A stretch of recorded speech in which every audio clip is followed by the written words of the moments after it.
A national security historian explains what's really going on at the infamous Nevada site. This story was originally published on The Conversation as part of its Curious Kid series, in response to a young reader's question about what happens at the military site. It appears here under a Creative Commons license.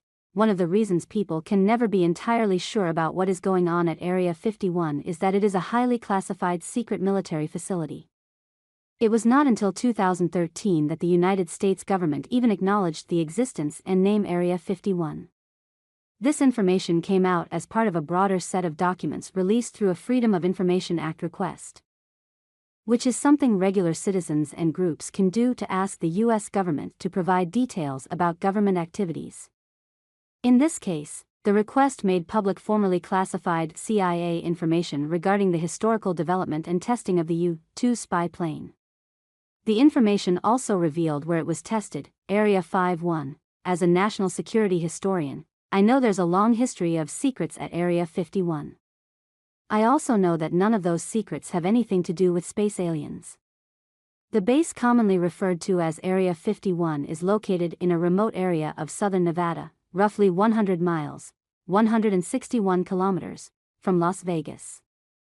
It is in the middle of a federally protected area of the U.S. Air Force's Nevada Test and Training Range, now known as the Nevada National Security Site, which is inside the larger Nellis Air Force Range. Area 51 is the name on maps for the area within the Nevada National Security Site where the government carried out secret operations.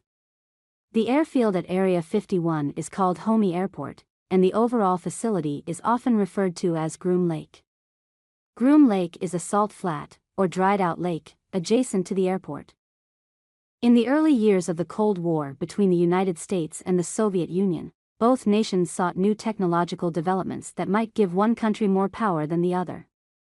A great amount of information about scientific achievements, such as on rockets or weapons, but also even on ways to grow more food or make fuel more efficient, was kept secret as an issue of national security. A key part of not fighting another world war was, and still is, developing technologies to see what the other side is doing, that is, surveillance technologies that can spy on the enemy.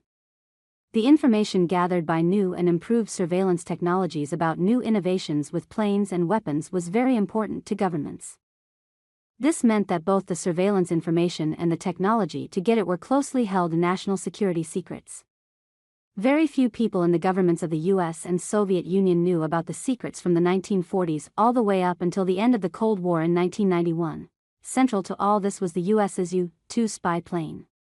It could fly higher than other airplanes and was made to travel over targets all around the world to take high-resolution photographs and measurements. Area 51 was selected in 1955 to test the U-2 in part because its remote location could help keep the plane secret. Area 51 became the test site for other secret new aircraft. This included the A-12, which, like the U-2, was a fast-flying reconnaissance plane. The A-12 was first test-flown at Homey Airport in 1962. It had a bulging disc-like center to carry additional fuel. Its shape and shiny titanium body could well have been responsible for some people's reports about seeing spherical ships, also known as flying saucers. Another important, and oddly shaped, aircraft first tested at Area 51 was the stealth fighter known as the F-117. It first flew at Homey Airport in 1981. More flying objects seen in Clark sky. Read the June 17, 1959, headline in the Reno Evening Gazette newspaper. Reports like this of unidentified flying objects in the 1950s and 1960s fueled controversy and attention for Area 51. This was for three main reasons. 1. Area 51 was highly secret and not publicly accessible. 2. The area was home to test flights of secret new airplanes that moved fast and in different ways than expected. 3. The Cold War was an era of political tension, and there were many movies and TV shows about space aliens at the time. When the government does not tell the public the full truth, no matter the reasons, secrets can lead to wild speculation.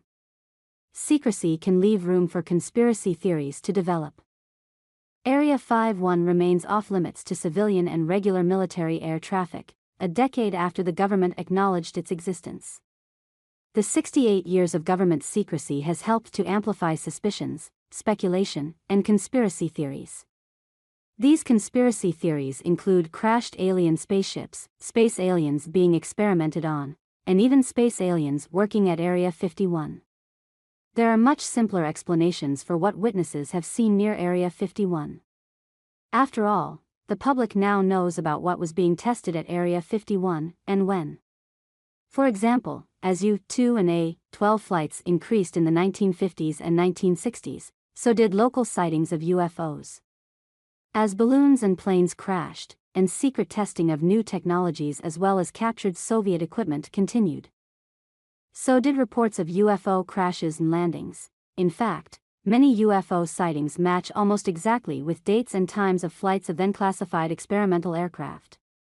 We also know that prototype drones and more recent versions have been tested at the site. In the end, there is no reason to think that anything other than earthly technologies have been behind the strange sights and sounds at Area 51. Feel free to leave a comment below. Thank you for following.